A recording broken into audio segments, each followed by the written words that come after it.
सद्गुरुवे नमः। बड़ा ही मधुर प्रसंग चल रहा है प्रश्नोपनिषद का, वेदांत दर्शन। उदान और अब उदान का स्थान वो बतला रहे हैं। महर्षि पिप्पलादि आश्वालायन ऋषि के चौथे प्रश्न का उत्तर चल रहा है। अथैक योर्धम उदानः पुण्येन पुण्यम लोक नयति पापेन पाप मुभाव्यामेव मनुष्य लोकम। बोलते इन ऊपर बतलाई हुई 72 करोड़ नाड़ियों से भिन्न एक नाड़ी और है जिसको सुषुम्ना नाड़ी कहते हैं, जो हृदय से निकलकर ऊपर मस्तिष्क के ऊपर गई है। इसके द्वारा उदान वायु शरीर में ऊपर से विचरण करता है। इस प्रकार आश्वालायन ऋषि के तीसरे प्रश्न का समाधान करके महर्षि उसके चौथे प्रश्न का संक्षेप में उत्तर देते हैं। जो मनुष्य पुण्यशील है, जिसके शुभ कर्मों से भोग उदय हो जाते हैं, उसे उदान वायु ही अन्य सब प्राण इंद्रियों सहित शरीर वर्तमान शरीर से निकलकर पुण्य लोक में अर्थात स्वर्ग आदि उच्च लोकों को ले जाता है। पाप कर्मों से युक्त मनुष्य को शूकर पूकर आदि पाप योनियों में गौरवादि नरकों में ले जाता है। जो पाप और पुण्य दोनों प्रकार के कर्मों का मिश्रित फल भोगने के लिए अभिभूत हुए रहते हैं, उनको मनुष्य शरीर में ले जाते हैं।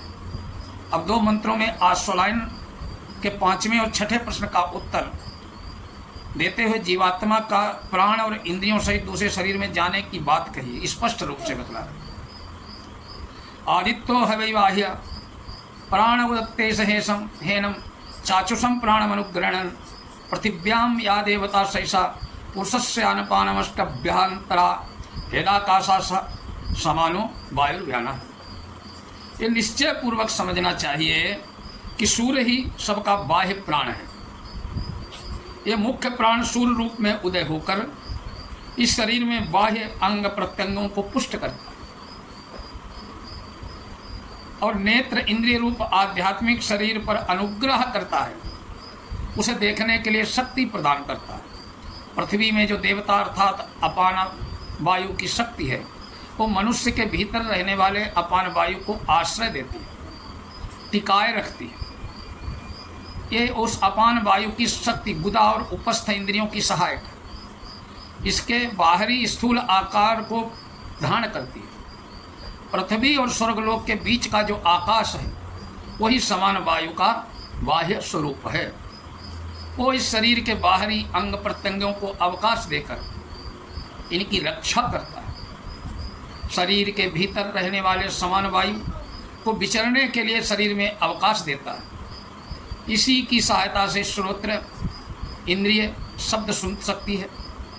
आकाश में विचरने वाला प्रत्यक्ष वायु ही ज्ञान का बाह्य स्वरूप है। ये शरीर के बाहरी अंग प्रत्यंग को चेष्टाशील बनाती है, शांति प्रदान करता है। भीतरी ज्ञान वायु को नाड़ियों में संचारित करने और त्वचा को स्पर्श का ज्ञान कराने में भी ये सहायक है। तेजो हवा उदानस्तस्मात् प्रशांतस्तेजा पुनर्भवमिंद्रिय वनसी संपद्यमान ही। सूर्य और अग्नि का जो बाहरी तेज अर्थात उष्णत्व है, गर्मी है, वही उदान का बाह्य स्वरूप है। वो शरीर के बाहरी अंग प्रत्यंगों को ठंडा नहीं होने देता और शरीर के भीतर से ऊष्मा भी स्थिर रखता है, जिससे शरीर से उदान वायु निकल जाता है, उसका शरीर गर्म नहीं रहता। अतः शरीर की गर्मी शांत हो जाते ही रहने वाला जीवात्मा मन में विलीन हुई इंद्रियों के साथ लेकर उदान वायु के साथ दूसरे शरीर में चला जाता है। इस पर अब आश्वालायन के चौथे प्रश्न में आई हुई शरीर से निकलकर दूसरे शरीर में या लोकों में प्रवेश करने की बातों का पुनः स्पष्टीकरण महर्षि पिप्पला दे रहे हैं। यच्चित्तस्तैनैष प्राणमायाति प्राणस्तेजसा युक्ता सह्यत्मना यथा संकल्पितम लोकम नयति। मरते समय इस आत्मा का जैसा संकल्प होता है, उसका मन अंतिम क्षण में जिस भाव का चिंतन करता है, उस संकल्प सहित मन इंद्रियों को साथ लिए हुए ये मुख्य प्राण में स्थित हो जाता है। वो मुख्य प्राण उदान वायु से मिलकर अपने सहित मन इंद्रियों से युक्त जीवात्मा को उस अंतिम संकल्प के अनुसार यथा योग्य भिन्न भिन्न लोक अथवा योनियों में ले जाता है। अतः मनुष्य को उचित है कि मन में निरंतर एक भगवान का ही चिंतन रखे, दूसरा संकल्प न आने दे, क्योंकि जीवन अल्प और अनित्य है। न जाने कब अचानक इस शरीर का अंत हो जाए। यदि उस समय भगवान का चिंतन न होकर दूसरा संकल्प आ गया तो सदा की भांति पुनः 84 लाख योनियों में भटकना पड़ेगा। पुनरपि जननम पुनरपि मरणम पुनरपि जननी जठरे शयनम भज गोविंदम भज गोविंदम।